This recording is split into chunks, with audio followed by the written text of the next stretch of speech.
Sachin Tendulkar pleads with Wadekar to open the innings. And I think he also told Azhar and Wadekar that if I fail, you can drop me. And then the rest is history. Alan Border, as Sachin is becoming his legend, saying that if this guy plays the way he's playing now for the next 10 or 15 years, there'll be no record left. Yeah. And it's literally what happened. Anshuman Gaikwad gets into the team room and says, someone has to score an innings of 70-75 tomorrow to win this test match. And apparently Tendulkar put his hand up in that meeting and said that I will do it. It's in the air. It's a 6.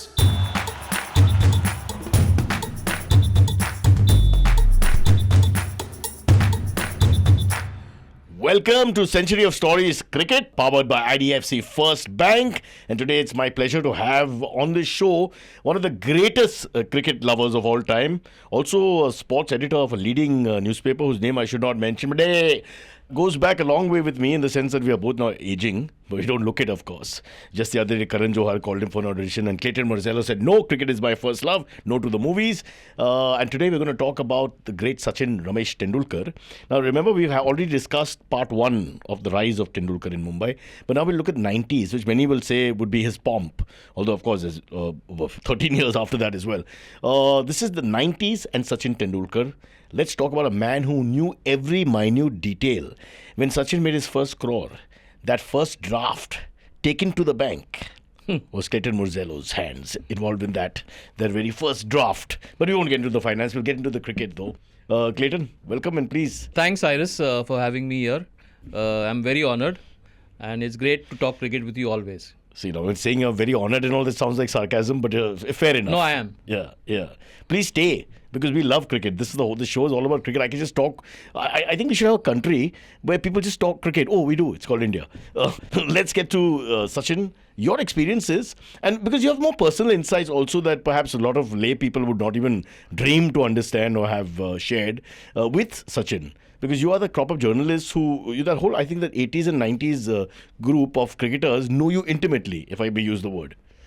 You can say that. Sometimes you cannot say that. There are favourites and non-favourites. There are good relations and not so good relations. But at the end of the day, it's part of the flow. Yeah. For a journalist. But my first, if you are interested in knowing when was the first time I actually interacted with please. Sachin Tendulkar. Interacted.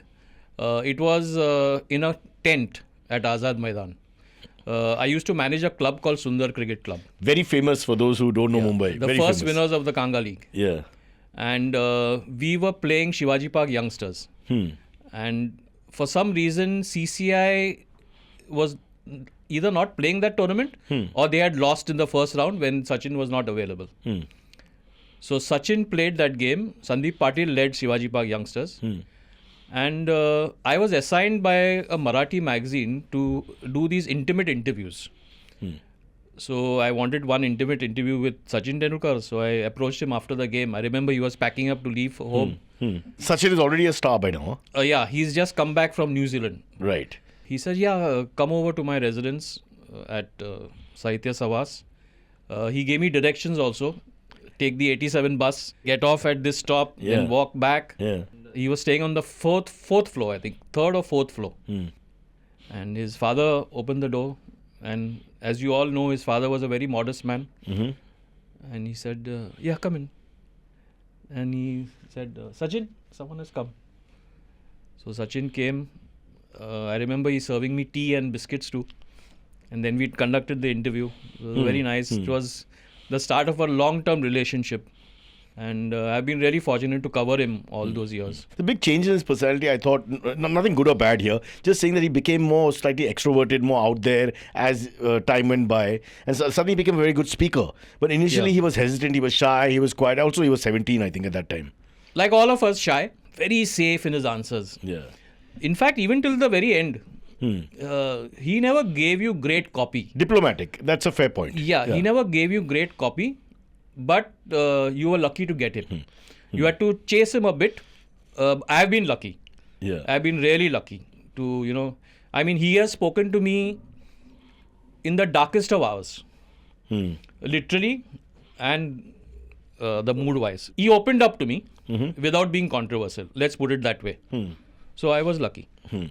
So 90s have already arrived when he's in New Zealand. Keep in mind 89 was when he makes his debut, for those who don't know. I mean, whoever you don't know November that. 89. Yeah. November 89 in Pakistan. Then no centuries, but he gets that important 50 towards the end. Then he goes to New Zealand and the 90s. And again, he flatters, but he doesn't get 100. Yeah. Right? So when he's come back and you got to interview him, was he under a little pressure because everybody expected more now from him? Or? I couldn't sense that.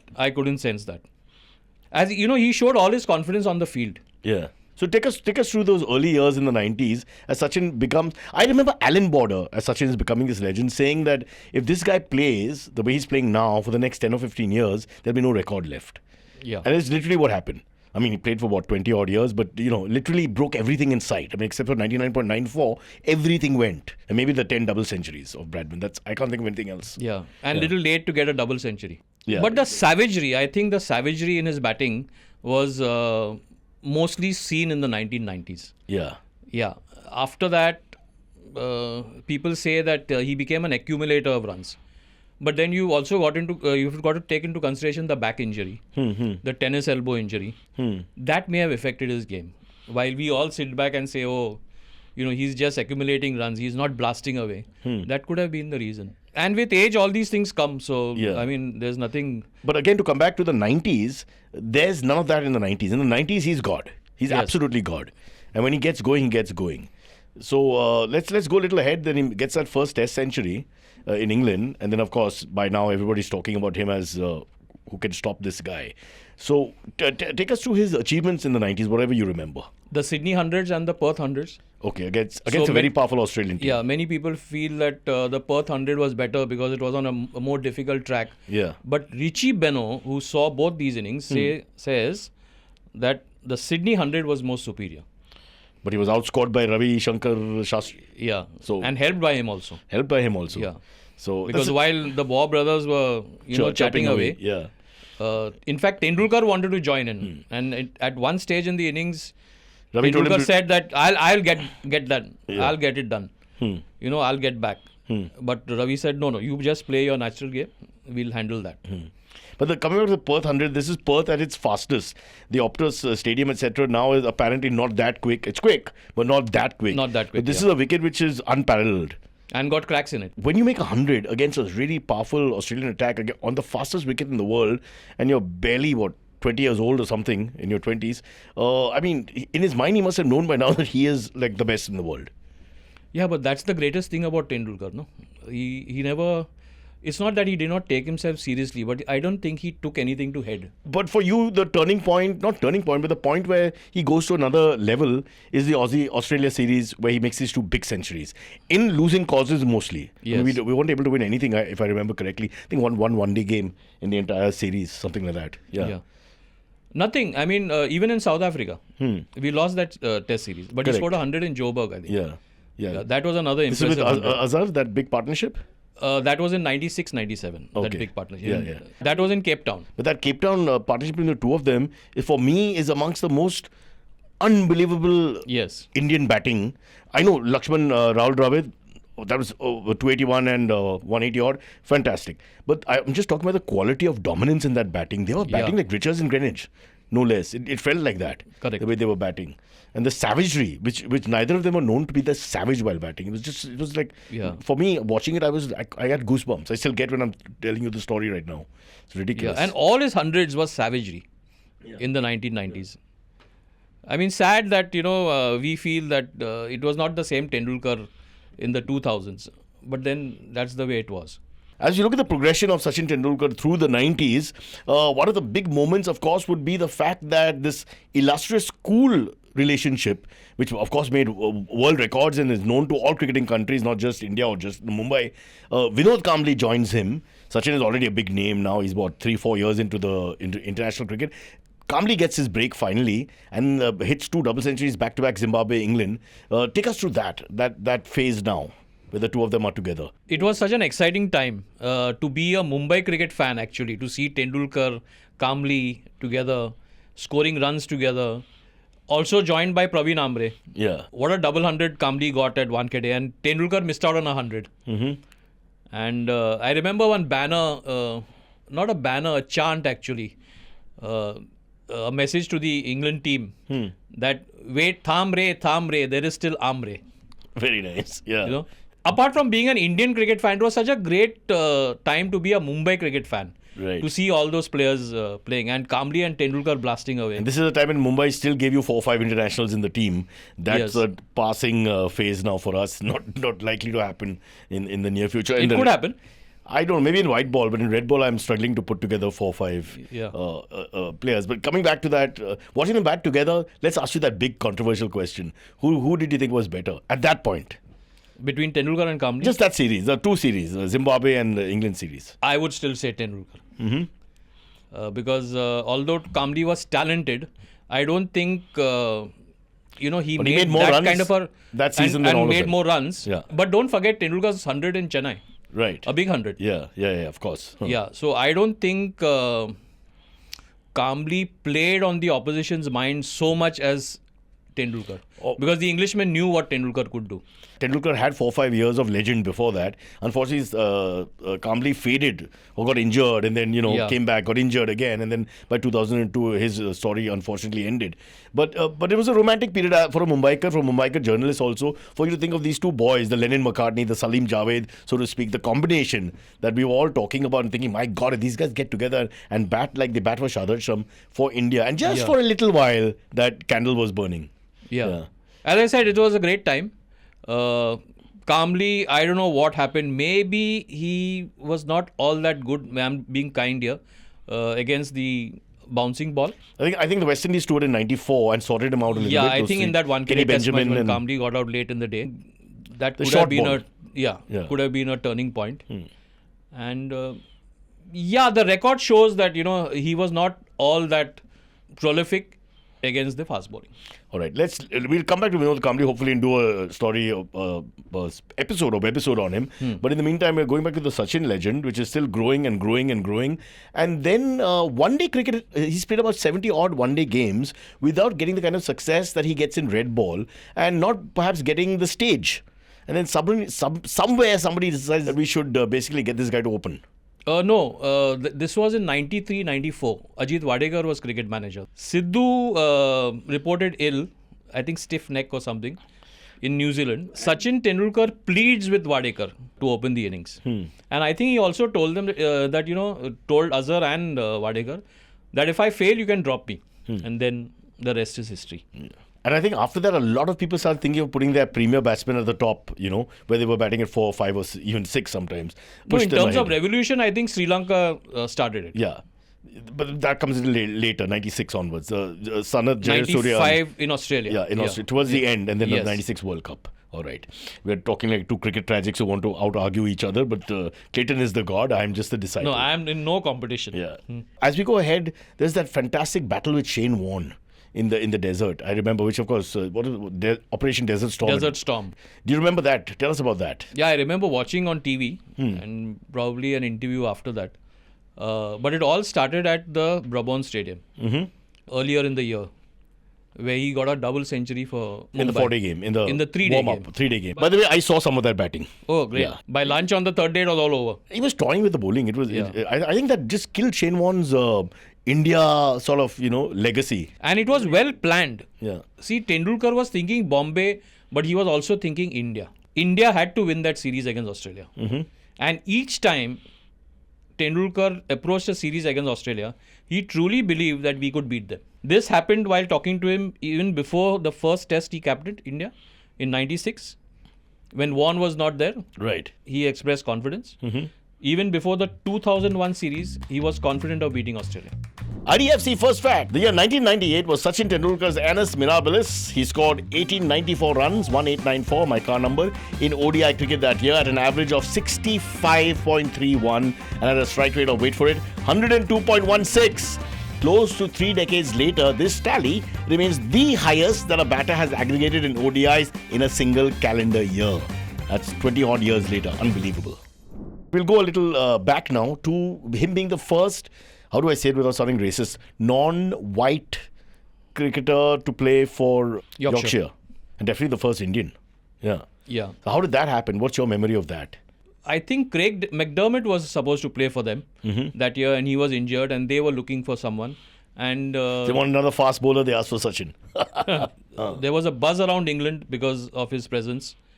And I don't know how much it helped his cricket though. I don't think it was the greatest of seasons, but is it true that he brought so many members into it and so many Correct. people into it, which is what they really wanted? They just Correct. wanted to market. I mean, they have a huge South Asian population, Indians, Pakistanis, Bangladeshis, Sri Lankans.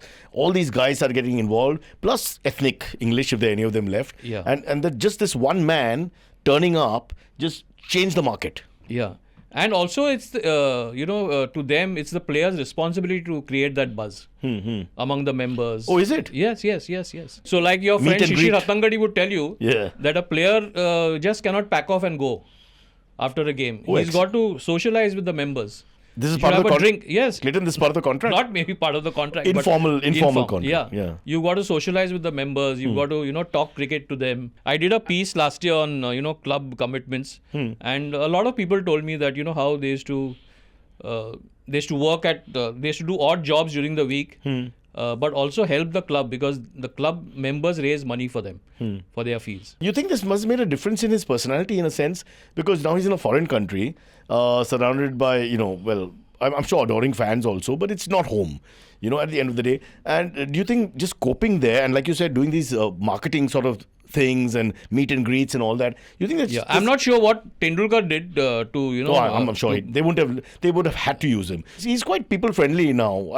He was shy, but he became more and more people friendly as the time. But he's got this tremendous art of dealing with a crowd of people. Yeah. Oh my God, nothing scares him. Really? What does he do? Somehow he finds a way.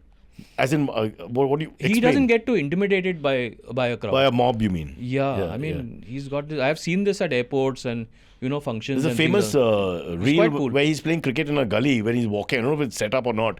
Where he just joins in a cricket game somewhere in the suburbs here in Mumbai. Which I found hard to believe, I mean, but that really, then that's more like a Botham-like story, like this one of the lads, he passes by. I don't know how he did not get mobbed. Huh? Yeah, that's what. So we don't know. Yeah. Again, this is all conjecture. This is two cricket lovers talking. We don't have answers. We just want to speculate because speculation is the Indian thing also. We are throwing the ball in the air. We're throwing Now the you ball catch in it. the air. Or rather, we're doing a Bishan Singh. We'll over your eye line and let's see how you play it. Let's get to the captaincy because it sort of begins in the mid-90s and ends also by the turn of the century. When it began, one would think that Sachin would be captain for life because he was that good. Maybe in many ways he was that far above everybody else that there was no question of anyone else being a leader as he aged a little bit. So I'll tell you how it all started. This captaincy thing. Azhar had a bad tour of England in '96. There was talk that Azhar could be replaced by him. Right. And the Indian team was coming down one night and I was sent to the airport as usual to cover. Because I stay in Andheri, so all airport duties Clayton will do. I appreciate this because this is logistical. This is why we don't have traffic jams if the locality is used by the person who lives in it. And my strike rate also was good. So What was the strike rate? almost 100%. Wow, excellent. So you're at the airport? Actually 100%. Okay, stop Not it. boasting. Please. My God. So the Indian team comes and first Sandeep Patil tackles the media and I've been told to cover Tendulkar, to ask him about captaincy. I'm waiting for Tendulkar. Tendulkar comes. Sandeep Patil's interview is in full flow. I leave that mob. I go where Tendulkar has parked his car or the car has come. And there are about some 250 people there. Somehow I maneuver. I get to him and I said, I want to talk to you. Because I've been told to speak to Tendulkar about captaincy. So he said, okay, but there's too much crowd here. Can we do it tomorrow? I said, I've got an edition to close. If we can do it today, it'll be good. He said, okay, start. So outside the car, again, too much noise. Use a dictaphone. Dictaphone, Yeah. Outside the car, too much noise. Then he said, come in the car. So you sat in his car. I sat in his car. You interview me while I drive. And he wanted to drive home back. Apparently he loves driving. So a small This is I think at nugget. 2 in the morning. Yeah. I start the interview about the tour and things like that. And he says, didn't go all that well. And then as I remember the spot where I asked him about captaincy. As the car turned on the highway at Andheri, I asked him, but what about the captaincy? Are you willing to take over the captaincy? And to my great surprise, he said yes. I like this responsibility, and there comes a time when you But he know didn't you're mention- needed by your country, and He didn't mention the old captain and get into... Without getting into that. I won't take names myself, but without getting into whether he's going to replace Azhar, and he said yes. Very unlike Tendulkar. So the question we have to ask you, Clayton, then is how was his driving? Oh, smooth.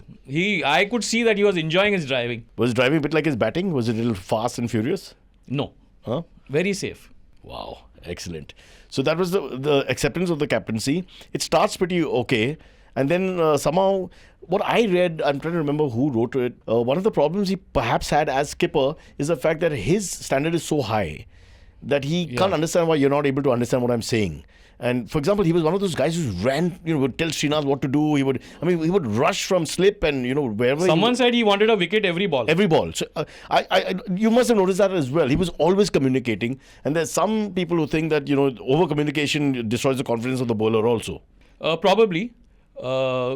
And remember, he was captaining India. He was not, he may have realized this, of course, that he was not captaining that Mumbai team, which fared so very well under him in 94-95. And it didn't go to plan. Also, the selections were very ordinary then. He did not always get the team he wanted. There's a combination of things which went against Tendulkar's captaincy stint, first stint. Take us through the resignation when it happened. So the first time he was sacked as captain. The second time he ended it himself. Right. So there was a game, board presidents versus South Africa in 2000 at the CCI. Apparently Tendulkar comes there and tells, reads out from a statement, I think, that I've quit the captaincy. And Chandu Borde was president then. My job as a midday journalist is to get more. We always had to get more than what the morning papers put out.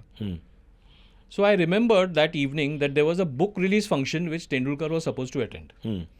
I had really no plans to go for that book release function because I was... He's releasing the book? It's not his book or anything to do with him? Not his book. He's releasing a book written by Marcus Couto, his friend. Oh, right. Yeah. At Pritham Hotel in Dadar. And as I said, I had no plans to go.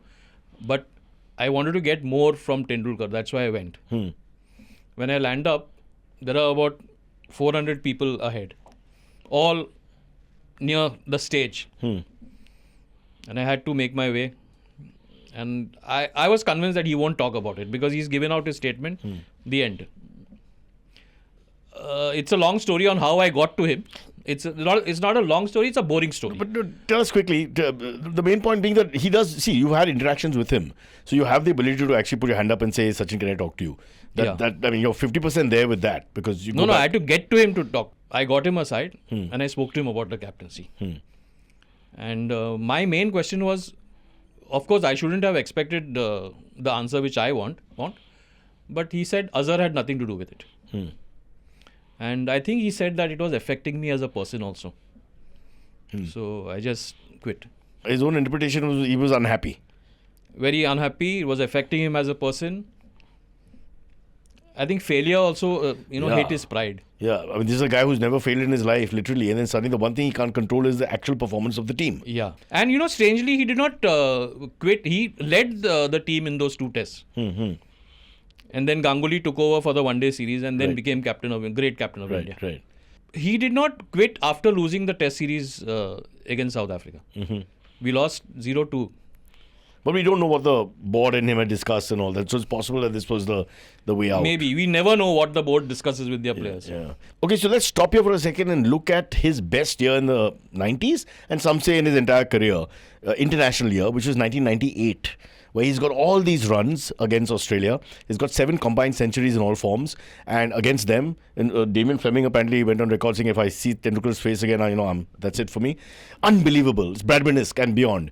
What is your take on 98? At his most destructive, I feel. I covered quite a bit of that year.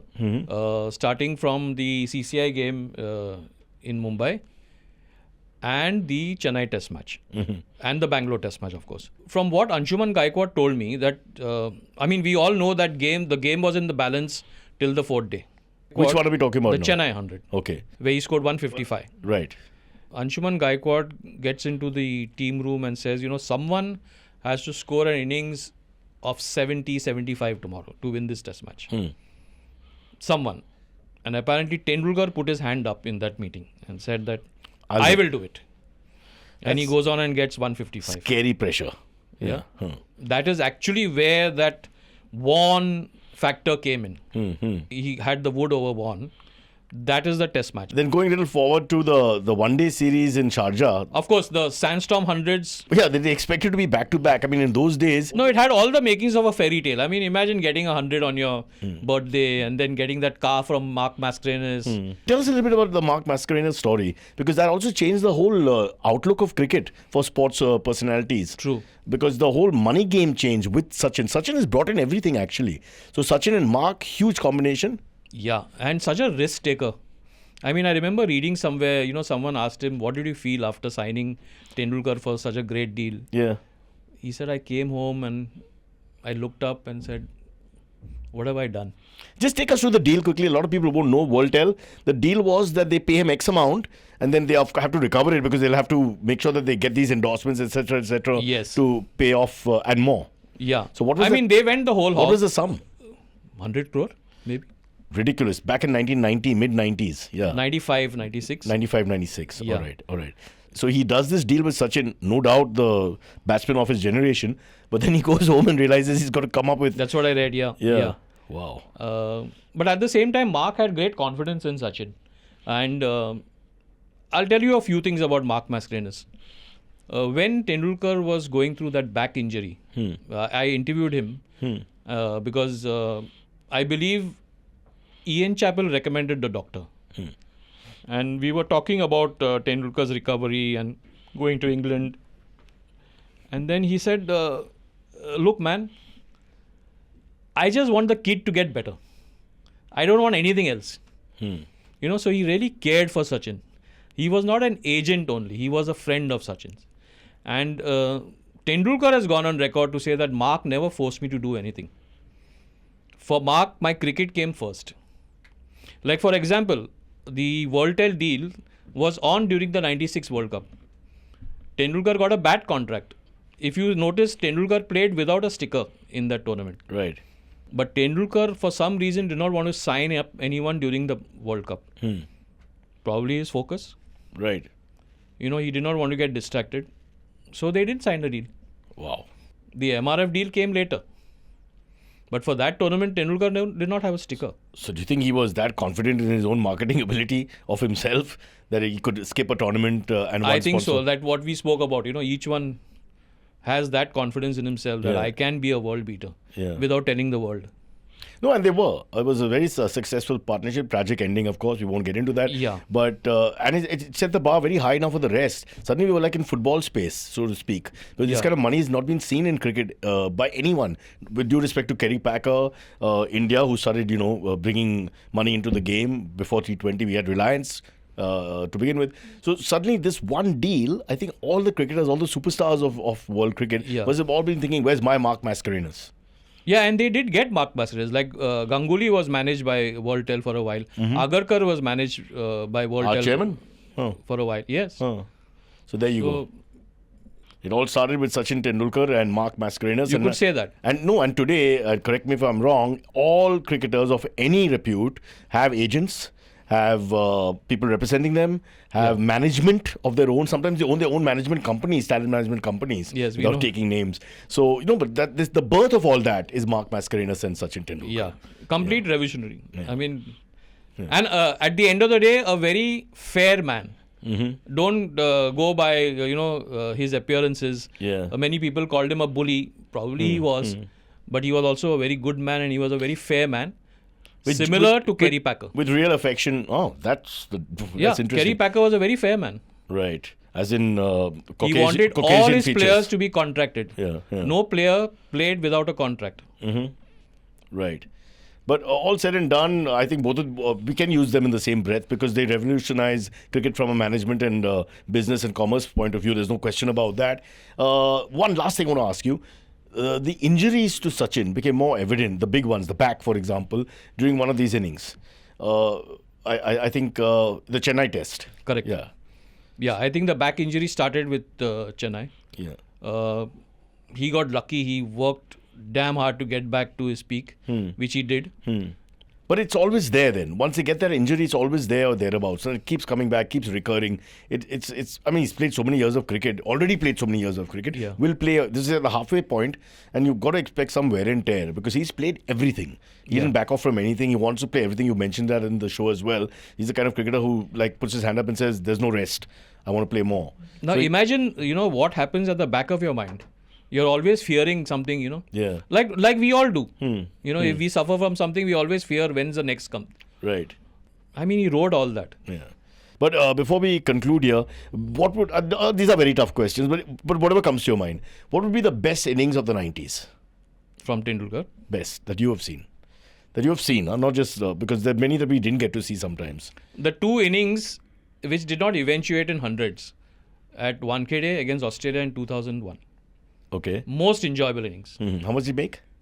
60, 70 odd. So why do you 60 rate odd. that highly? Just the quality Just of the the batting? quality of the stroke play. Yeah. And the first innings, the conditions at 1K Day. So Splendid innings. you're giving me two Wankhede home wicket innings over Australia, New Zealand, South Africa, England, West Indies. Not watch much overseas except the Sydney double century. But honestly, I did not watch much of those innings.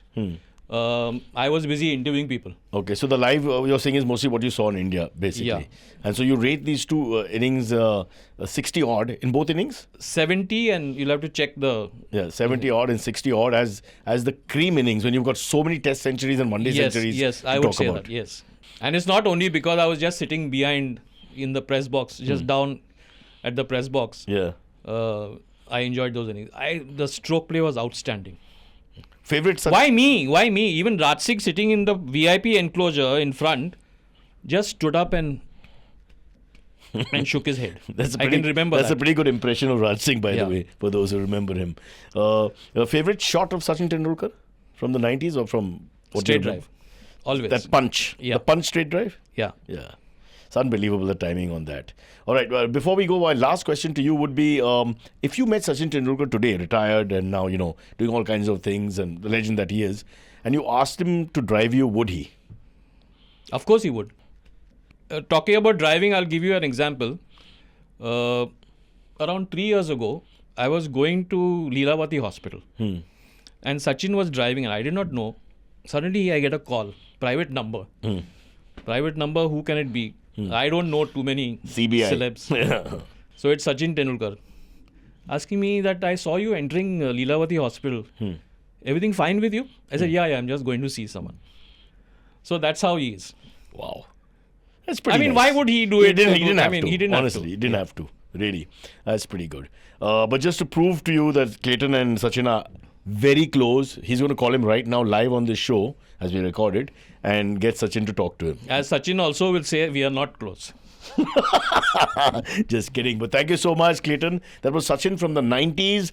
A force that was unsurpassable or beatable anywhere in the world. The best phase of his career. The best phase of his career, and arguably at that point with Lara and his pomp and Ricky Ponting just about coming around in 96 as well, Jacques Callis, still the best batsman on view.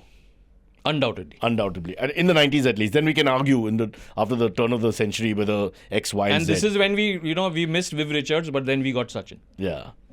But don't forget, and people forget this, he always talks about his two favorites were Sunny, of course, and Viv. Yes. Somehow I feel that Viv was really instrumental in his mindset and the way when he yes. batted, especially when we talk about the 90s, when he's the dominant Sachin Tendulkar, when he's the alpha batsman on view, when he's the guy who changes the complexion of the game literally almost every time. I mean, he batted like Viv Richards. He Don't did. you feel? Yeah, he was very dominant. His body language was very dominant then, and I totally agree with you. There's a switch after the injuries and all, where he's less dominant in his body language and perhaps in his punching and stroke play as well. Yeah. But that's life. That's Yeah. how we go forward in life, I guess. It's difficult to keep up the same. Do you remember which car he drove you in? I think his new Mercedes car in 96. All right, that was Sachin Tendulkar on the show Century of Stories Cricket, brought to you by IDFC FIRST Bank. Before we end this episode, a quick announcement by IDFC FIRST Bank for you to avoid fake advertisement scams. Now, scammers today use ads with logos of banks offering loans or financial services, even asking for prepayments like processing fees. So to stay safe, never make payments or share credentials without proper verification. Avoid responding to unknown ads, calls, SMS or emails with QR codes or links. Thanks for listening to this week's episode of Century of Cricket podcast. Stay safe.